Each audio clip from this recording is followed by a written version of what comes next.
Pengen banget ngerasain gimana rasanya jadi Kinan istri kamu.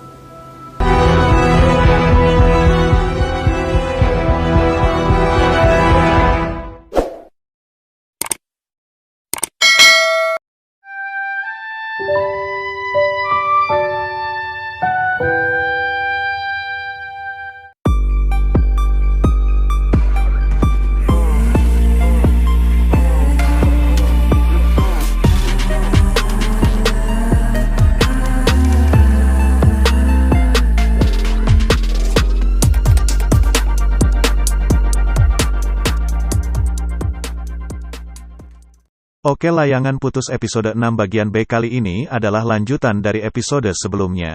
Di pagi harinya saat Kinan terbangun, Aris sudah tidak ada di samping Kinan. Kinan memanggil dan mencari Aris, tetapi Kinan hanya menemukan secari kertas yang bertuliskan, "Aku harus pergi." Sontak Kinan langsung panik dan memanggil Embo Atun. Kinan bertanya, "Di mana Mas Aris?" Embo Atun katakan kalau Pak Aris pergi sebelum subuh dan membawa koper. Pak Aris hanya berkata, "Titip raya ya Embo Atun." Kinan pun langsung menelpon kantor Mas Aris, tetapi Aris tidak ada di kantornya. Kinan pun menelpon Irfan dan Miranda tetapi jawaban mereka sama, tidak tahu di mana Aris. Kinan pun sambil menangis menelpon dan meminta Lola untuk datang ke rumahnya. Lola pun segera datang ke rumah Kinan. Lola melihat Kinan sedang tergeletak di kursinya. Lola segera membangunkan Kinan. Lola katakan, "Badan kamu dingin sekali, aku sudah menelpon Dita dan Andre untuk datang ke sini."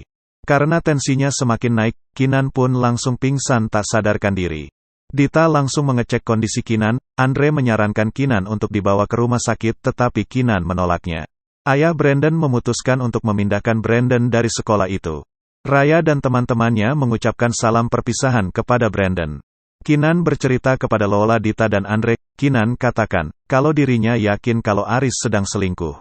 Kinan juga bercerita awal mula dia curiga kepada Miranda dan melabrak di kamar hotelnya, tetapi kecurigaan Kinan salah. Sampai akhirnya Kinan mengumpulkan semua kecurigaan dia dan menemukan nomor HP itu lalu meminta tolong kepada Lola untuk mengeceknya. Dan Kinan juga bercerita kalau dirinya sudah tahu kalau selingkuhannya Aris adalah Lydia. Kinan marah kepada teman-temannya karena menyangka Kinan salah sangka dan baperan. Kinan katakan, "Lo gak ngerti jadi gue, gak ngerti lo." Kemudian Lola memberitahu Kinan kalau dirinya sudah mendapatkan info tentang Aris. Aris pergi naik pesawat bersama perempuan dan kota tujuannya adalah Kapadokia, Turki. Kinan sangat terpukul mendengar itu. Kinan pun menangis sambil tertawa sakit hati. Kinan meminta tolong kepada teman-temannya untuk pergi dan meninggalkan Kinan sendiri. Teman-teman Kinan meminta Kinan supaya bisa kuat menghadapi masalah ini. Miranda ketemuan dengan Kinan. Miranda bercerita kalau Miranda sekarang sedang mengurus perceraian dengan suaminya. Miranda juga katakan kalau dirinya sudah tidak tinggal di rumah itu lagi dan Brandon juga pindah dari sekolahnya. Miranda memberikan alamat rumah Lydia yang diminta Kinan.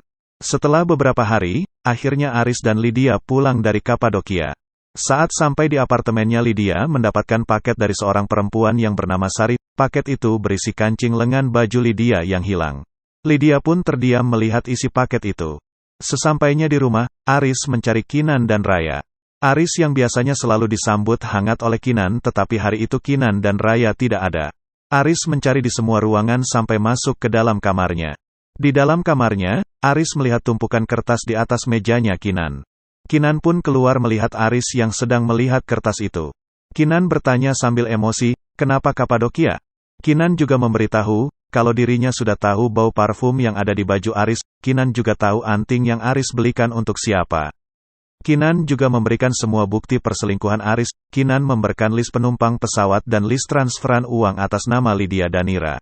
Tetapi Aris menyangkal semua bukti itu. Aris katakan kalau dirinya saat ini sedang ada proyek besar dan ada orang yang ingin menjebaknya. Aris juga katakan, semenjak Kinan hamil kecurigaannya begitu besar kepada Aris. Karena emosi yang sangat besar, Kinan pun sampai merasa kesakitan di perutnya. Kinan langsung dibawa ke rumah sakit dan langsung dioperasi bedah sesar. Tetapi sayang bayi dalam kandungannya tidak bisa diselamatkan dan episode 6 bagian B pun selesai.